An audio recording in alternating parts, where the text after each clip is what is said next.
Hi అండి, అందరికీ నమస్కారం. Welcome to my channel. ఈ వీడియోలో ఉద్యోగులకు, ఉపాధ్యాయులకు అత్యంత కీలక సమాచారం విడుదలండి.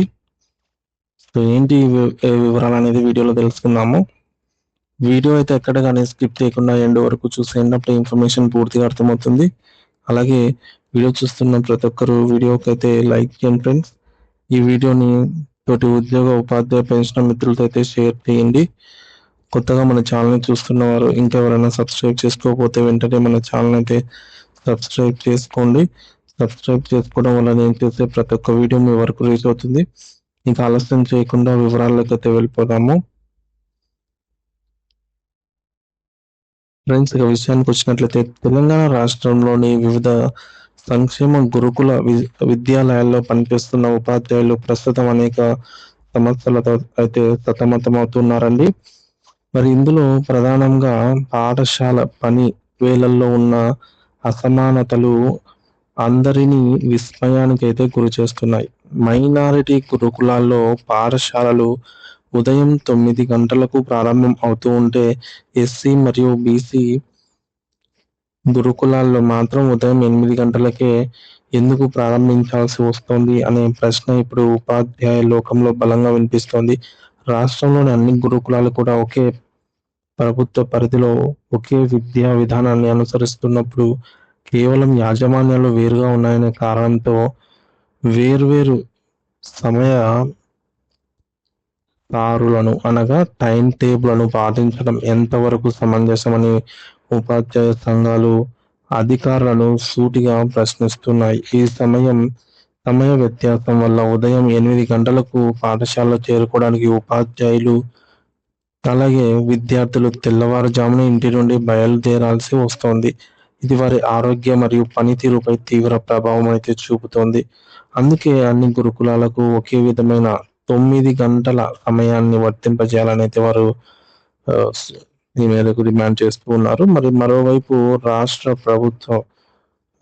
వ్యాప్తంగా ప్రభుత్వ ఉద్యోగుల బదిలీలపై ఉన్నటువంటి నిషేధాన్ని ప్రభుత్వం ఇటీవల విడుదల చేసిన జీవో నెంబర్ 38 ద్వారా ఎత్తివేసిందనమాట. ఈ నేపథ్యంలో మహాత్మా జ్యోతి బాపులే తెలంగాణలో వెనుకబడిన తరగతుల సంక్షేమ గురుకుల విద్యాలయ సంస్థలు బదిలీ మరియు పోస్టింగుల ప్రక్రియను ఎలా చేపట్టాలనే అంశంపై మే 7వ తేదీన సెక్రటేరియట్ కార్యాలయంలో ఉపాధ్యాయ సంఘాలతో ఒక క్లిష్టమైన సమావేశం జరిగింది.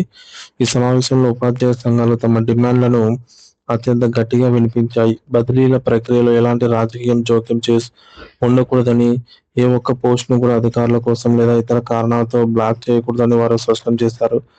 సో విద్యాశాఖ నిబంధన ప్రకారంగా పూర్తి పారదర్శకతతో కూడినటువంటి ఆన్లైన్ కౌన్సిలింగ్ నిర్వహించాలని, తద్వారా అర్హులైన ఉపాధ్యాయులకు తమకు నచ్చిన చోట పనిచేసే అవకాశం కల్పించాలని వారు కోరుతున్నారు.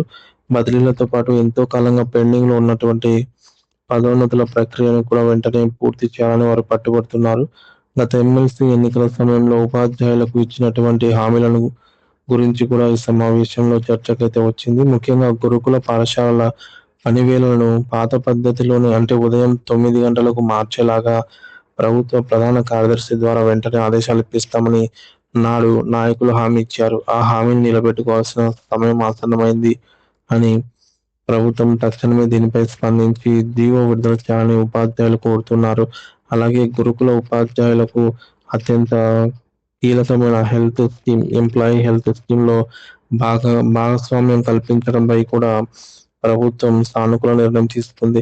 మరి ఇటీవల ముఖ్యమంత్రి గారు కేబినెట్ సమావేశంలో కొత్త హెల్త్ స్కీమ్‌కు ఆమోదం తెలపడం హర్షించదగ్గ విషయమనే చెప్పవచ్చు. అయితే ఇందులో గురుకుల ఉపాధ్యాయులందరికీ స్పష్టమైన సభ్యత్వం మరియు నగదు రహిత చికిత్స అందేలాగా ఉత్తర్వులు రావాలని అయితే వారు కోరుతున్నారు. ఇది ఉపాధ్యాయుల కుటుంబాలకు ఆరోగ్య భరోసానైతే ఇస్తుంది. సో వీటితో పాటు గురుకులాల్లో పనిచేస్తున్న జేఎల్స్, డీఎల్స్ మరియు ప్రిన్సిపల్స్ గెజిటెడ్ హోదా కలిగించాలనేది వీరికి దశాబ్దాల నాటి డిమాండ్ అన్నమాట. ఈ హోదా కల్పించడం వల్ల వారికి పరిపాలనాపరమైన అధికారాలు, సో పవర్స్ అనేవి పెరగడమే కాకుండా వృత్తిపరంగా గౌరవం కూడా లభిస్తుంది. అలాగే 010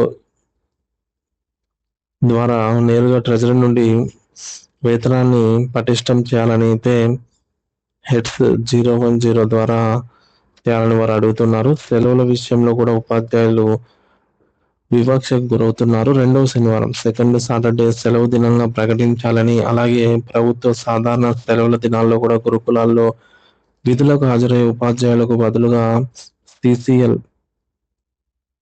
ఇచ్చేలాగా స్పష్టమైన ఉత్తర్వులు జారీ చేయాలని అయితే కోరుతున్నారు. అన్ని రకాల సంక్షేమ గురుకులాలను ఒకే గొడుగు కిందికి తెస్తూ ఒక కామన్ డైరెక్ట్ ఏర్పాటు చేయడం వల్ల పరిపాలనాపరమైన ఇబ్బందులు తొలగిపోతాయని అయితే వారు సూచిస్తున్నారు. గురుకులాల్లో పనిచేస్తున్న అవుట్సోర్సింగ్ మరియు గెస్ట్ ఫ్యాకల్టీ పరిస్థితి కూడా మరింత దయనీయంగా ఉంది. వారికి కేవలం పాఠశాల నడిచే రోజుల్లో మాత్రమే వేతనం ఇస్తుండటంతో వేసవి సెలవుల్లో వారు తీవ్ర ఆర్థిక ఇబ్బందులు ఎదుర్కొంటున్నారు. కాబట్టి వారికి కూడా ఏడాది మొత్తం అంటే 12 నెలల పాటుగా వేతనం అనేది చెల్లించాలని ఉపాధ్యాయ సంఘాలు ప్రభుత్వాన్ని కోరుతున్నాయి. మరి వీటితో పాటుగా మరో అతి ముఖ్యమైన సమస్య ఏమిటంటే తరగతి గదిలో పాఠాలు చెప్పాల్సిన ఉపాధ్యాయులే హాస్టళ్లు నిర్వహణ, అలాగే విద్యార్థుల బాగోగులు, భోజన సౌకర్యం, పర్యవేక్షణ వంటి బోధనేతర పనులను కూడా చేయాల్సి వస్తోంది. దీనివల్ల వారిపై పని భారం పెరగడమే కాకుండా విద్యా ప్రమాణాలు, ఎడ్యుకేషన్ స్టాండర్డ్స్ దెబ్బతింటున్నాయి.